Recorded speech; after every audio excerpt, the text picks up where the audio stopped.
Baik, itu dia tentang tadi sudah kita bahas tentang apa saja yang dilakukan oleh orang Belanda terhadap Indonesia setelah terjadinya perjanjian Renville. Dengan terjadinya dari perjanjian Renville tetapi dilanggar sendiri oleh negara Belanda, maka terjadi yang namanya agresi militer Belanda yang pertama. Nah, ada dampak dari yang diperoleh bangsa Indonesia dari agresi militer yang pertama, yaitu Belanda sempat menguasai beberapa daerah perkebunan yang cukup luas yang ada di daerah Sumatera Timur, yang ada di daerah Palembang, yang ada di daerah Jawa Barat dan juga Jawa Timur. Jadi itu dia dampaknya, menguasai beberapa wilayah perkebunan terutama karena orang Belanda itu membutuhkan perkebunan untuk sebagai menopang hidup mereka selama berada di Indonesia. Jadi dengan dapat berarti Indonesia tidak punya perjuangan. Ada perjuangan yang dilakukan oleh bangsa Indonesia untuk mengatasi agresi militer Belanda yang pertama. Nah, keberhasilan perjuangan diplomasi itu terbukti dari munculnya reaksi keras terhadap tindakan agresi militer Belanda yang pertama ini tadi. Nah, reaksinya itu apa? India dan juga Australia itu mengajukan revolusi kepada Dewan Keamanan PBB. Mereka mengatakan, mereka menyerukan, mereka menyuarakan agar Indonesia dan Belanda itu menghentikan permusuhan.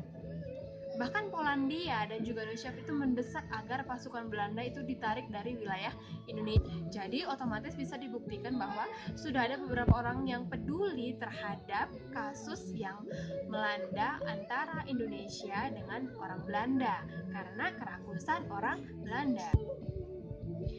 Nah, pada tanggal 18 September 1947 itu Dewan Keamanan PBB itu membentuk Committee of Good of Peace.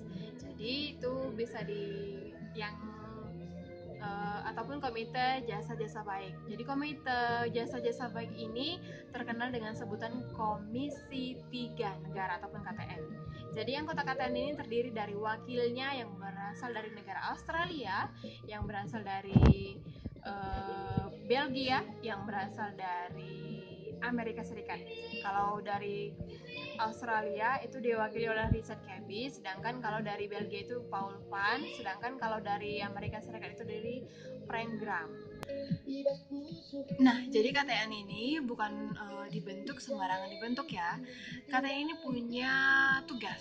Jadi tugas pokok KTN ini adalah mencari penyelesaian damai terhadap masalah perselisihan antara Indonesia dengan Belanda. Jadi untuk itu maka KTN ini menawarkan perundingan kepada kedua negara tersebut, baik itu Indonesia dan juga Belanda. Jadi Amerika Serikat ini mengusulkan tempat pelaksanaan perundingan yang di luar wilayah penduduk Belanda maupun dari wilayah penduduk Indonesia. Jadi kenapa bukan di wilayah Indonesia ataupun bukan di wilayah Belanda? Karena untuk menghindari kecurigaan antar masing-masing negara. Sebenarnya tempat yang dimaksud oleh Amerika Serikat itu adanya mereka melakukan perundingan itu ada di kapalnya Amerika Serikat. Kapal Amerika Serikat ini bernama Renville. Jadi kebetulan ini kapal dari Renville ini berada ataupun sedang berlabuh di Tanjung Priok. Jadi perundingan ini dikenal dengan sebutan perundingan Renville. Jadi sekarang pertanyaannya, ada sudah 4 pertanyaan yang sudah saya tuliskan di file tugas. Kali ini pertanyaan yang kelima.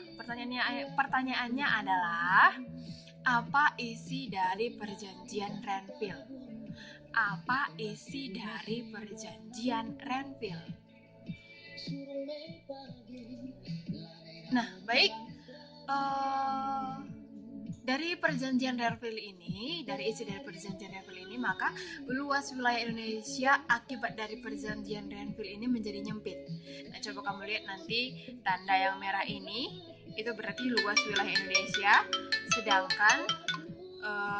sedangkan biru ini adalah luas dari wilayah Belanda. Jadi 70% itu 70% ini merupakan wilayah dari Belanda, sedangkan 30% wilayah dari Indonesia. Itulah akibat ataupun dampak dari terjadinya perjanjian Renville. Oke.